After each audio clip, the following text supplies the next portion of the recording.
ನಮಸ್ಕಾರ ಸ್ನೇಹಿತರೆ, ಶರತ್ ಕನ್ನಡಿಗ ಯೂಟ್ಯೂಬ್ನಿಂದ ಎಷ್ಟು ಹಣ ಗಳಿಸುತ್ತಾರೆ? ನಿಜವಾದ ಆದಾಯ ಎಷ್ಟು? ಸಂಪೂರ್ಣ ಆದಾಯದ ಬಗ್ಗೆ ತಿಳಿದುಕೊಳ್ಳೋಣ. ಶರತ್ ಕನ್ನಡಿಗ ಅವರು ಫ್ಯಾಮಿಲಿ ಬ್ಲಾಗ್, ಕಾಮಿಡಿ ಮತ್ತು ಎಂಟರ್ಟೈನ್ಮೆಂಟ್ ಮೂಲಕ ಲಕ್ಷಾಂತರ ಅಭಿಮಾನಿಗಳನ್ನು ಗಳಿಸಿದ್ದಾರೆ. ಅವರ ಚಾನೆಲ್ಗೆ ಸುಮಾರು 2.38 ಲಕ್ಷಕ್ಕೂ ಹೆಚ್ಚು ಸಬ್ಸ್ಕ್ರೈಬರ್ ಇದ್ದಾರೆ. ನಮ್ಮ ಕನ್ನಡದ ಜನಪ್ರಿಯ ಯೂಟ್ಯೂಬರ್ಸ್ ಬಗ್ಗೆ ತಿಳಿದುಕೊಳ್ಳಲು ಎಲ್ಲರಿಗೂ ಆಸಕ್ತಿ ಇರುತ್ತದೆ. ಅದರಲ್ಲೂ ಇವರು ಯೂಟ್ಯೂಬ್ ಮೂಲಕ ಎಷ್ಟು ಹಣ ಗಳಿಸುತ್ತಾರೆ ಎಂಬ ಪ್ರಶ್ನೆ ಬಹುತೇಕರ ಮನಸ್ಸಿನಲ್ಲಿ ಇರುತ್ತದೆ. ಇಂದಿನ ವಿಡಿಯೋದಲ್ಲಿ ಕನ್ನಡದ ಜನಪ್ರಿಯ ಕಂಟೆಂಟ್ ಕ್ರಿಯೇಟರ್ ಶರತ್ ಕನ್ನಡಿಗ ಅವರ ಯೂಟ್ಯೂಬ್ ಜರ್ನಿ, ಅವರ ಯಶಸ್ಸಿನ ರಹಸ್ಯ, ಆದಾಯದ ಮೂಲಗಳು ಹಾಗೂ ಅಂದಾಜು ಆದಾಯದ ಬಗ್ಗೆ ತಿಳಿದುಕೊಳ್ಳೋಣ. ಈ ವಿಡಿಯೋದಲ್ಲಿರುವ ಆದಾಯದ ಮಾಹಿತಿಯು ಸಾರ್ವಜನಿಕವಾಗಿ ಲಭ್ಯವಿರುವ ಅಂದಾಜುಗಳು ಮತ್ತು ಸಾಮಾನ್ಯ ಯೂಟ್ಯೂಬ್ ಆದಾಯದ ಲೆಕ್ಕಾಚಾರಗಳನ್ನು ಆಧರಿಸಿದೆ. ಶರತ್ ಕನ್ನಡಿಗ ಅವರ ನಿಖರ ಆದಾಯವನ್ನು ಅವರು ಅಥವಾ ಯೂಟ್ಯೂಬ್ ಮಾತ್ರ ಅಧಿಕೃತವಾಗಿ ತಿಳಿಸಬಹುದು. ಮೊದಲು ಶರತ್ ಕನ್ನಡಿಗ ಅವರ ಬಗ್ಗೆ ಮಾತನಾಡೋಣ. ತಮ್ಮ ಸರಳ ವ್ಯಕ್ತಿತ್ವ, ಮನರಂಜನೆಯ ವಿಡಿಯೋಗಳು ಮತ್ತು ಕುಟುಂಬ ಸಮೇತ ನೋಡಬಹುದಾದ ವಿಷಯಗಳ ಮೂಲಕ ಅವರು ಸಾವಿರಾರು ಅಲ್ಲ, ಲಕ್ಷಾಂತರ ಅಭಿಮಾನಿಗಳ ಮನಸ್ಸನ್ನು ಗೆದ್ದಿದ್ದಾರೆ. ಅವರ ಪ್ರತಿಯೊಂದು ವಿಡಿಯೋದಲ್ಲೂ ಸಹಜತೆ, ಹಾಸ್ಯ ಮತ್ತು ಕನ್ನಡದ ಸೊಗಡು ಕಾಣಿಸುತ್ತದೆ. ಇದೇ ಕಾರಣಕ್ಕೆ ಅವರ ವಿಡಿಯೋಗಳು ಉತ್ತಮ ವೀಕ್ಷಣೆ ಪಡೆಯುತ್ತಿವೆ. ಯೂಟ್ಯೂಬ್ನಲ್ಲಿ ಆದಾಯ ಹೇಗೆ ಬರುತ್ತದೆ ಎಂಬುದನ್ನು ಮೊದಲು ಅರ್ಥಮಾಡಿಕೊಳ್ಳಬೇಕು. ಕೇವಲ ಸಬ್ಸ್ಕ್ರೈಬರ್ಸ್ ಹೆಚ್ಚು ಇದ್ದರೆ ಮಾತ್ರ ಹಣ ಬರುತ್ತದೆ ಎನ್ನುವುದು ತಪ್ಪು ಕಲ್ಪನೆ.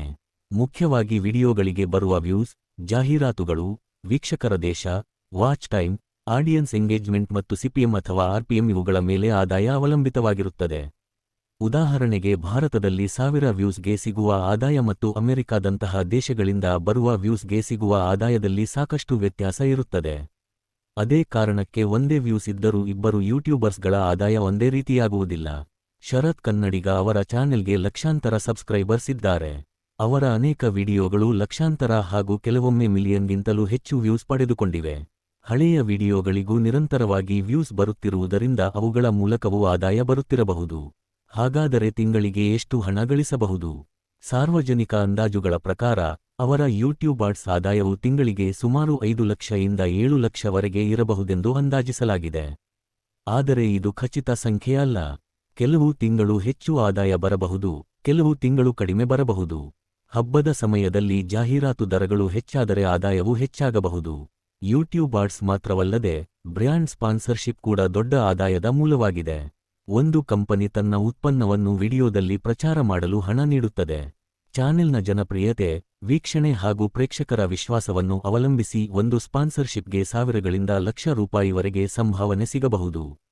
ಇದರ ಜೊತೆಗೆ affiliate marketing, Instagram promotions, Facebook content, event appearances ಮತ್ತು ಇತರ ಡಿಜಿಟಲ್ ಸಹಭಾಗಿತ್ವಗಳಿಂದಲೂ ಹೆಚ್ಚುವರಿ ಆದಾಯ ಬರಬಹುದು. ಯಶಸ್ವಿ ಕ್ರಿಯೇಟರ್ಗಳು ಸಾಮಾನ್ಯವಾಗಿ ಒಂದೇ ಆದಾಯದ ಮೂಲವನ್ನು ಅವಲಂಬಿಸುವುದಿಲ್ಲ. ಶರತ್ ಕನ್ನಡಿಗ ಅವರ ಯಶಸ್ಸಿನ ಹಿಂದೆ ಇರುವ ಪ್ರಮುಖ ಕಾರಣ ಕನ್ಸಿಸ್ಟೆನ್ಸಿ. ಅವರು ನಿಯಮಿತವಾಗಿ ಹೊಸ ವಿಡಿಯೋಗಳನ್ನು ಅಪ್ಲೋಡ್ ಮಾಡುತ್ತಾರೆ. ಪ್ರೇಕ್ಷಕರಿಗೆ ಇಷ್ಟವಾಗುವ ರೀತಿಯ ವಿಷಯಗಳನ್ನು ಆಯ್ಕೆ ಮಾಡುತ್ತಾರೆ. ವಿಡಿಯೋ ಗುಣಮಟ್ಟ, ಎಡಿಟಿಂಗ್, ಥಂಬ್ನೇಲ್ ಮತ್ತು ಟೈಟಲ್ಗಳ ಮೇಲೂ ವಿಶೇಷ ಗಮನ ಕೊಡುತ್ತಾರೆ.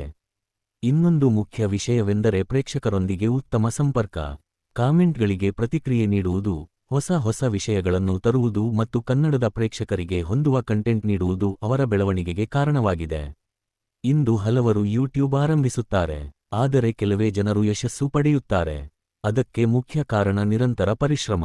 ಮೊದಲ ಕೆಲವು ತಿಂಗಳಲ್ಲಿ ಹೆಚ್ಚು ಆದಾಯ ಬರದಿದ್ದರೂ ಉತ್ತಮ ವಿಷಯಗಳನ್ನು ನೀಡುತ್ತಾ ಹೋದರೆ ಯಶಸ್ಸು ನಿಧಾನವಾಗಿ ಬರುತ್ತದೆ. ಶರತ್ ಕನ್ನಡಿಗ ಅವರ ಪಯಣವು ಇದಕ್ಕೆ ಉತ್ತಮ ಉದಾಹರಣೆ. ಯೂಟ್ಯೂಬ್ನಲ್ಲಿ ಯಶಸ್ಸು ಪಡೆಯಲು ಕ್ಯಾಮೆರಾ ಅಥವಾ ದುಬಾರಿ ಉಪಕರಣಗಳಿಗಿಂತ ಉತ್ತಮ ಐಡಿಯಾ, ಉತ್ತಮ ಪ್ರಸ್ತುತಿ ಮತ್ತು ಪ್ರೇಕ್ಷಕರಿಗೆ ಮೌಲ್ಯ ನೀಡುವ ವಿಷಯಗಳು ಮುಖ್ಯ. ಈ ವಿಷಯಗಳನ್ನು ಸರಿಯಾಗಿ ಪಾಲಿಸಿದರೆ ಯಾರೂ ಕೂಡ ತಮ್ಮದೇ ಆದ ಪ್ರೇಕ್ಷಕರನ್ನು ನಿರ್ಮಿಸಿಕೊಳ್ಳಬಹುದು. ಕೊನೆಯಲ್ಲಿ ಮತ್ತೊಮ್ಮೆ ಹೇಳುವುದಾದರೆ, ಶರತ್ ಕನ್ನಡಿಗ ಅವರ ನಿಖರ ಆದಾಯ ಸಾರ್ವಜನಿಕವಾಗಿ ಲಭ್ಯವಿಲ್ಲ.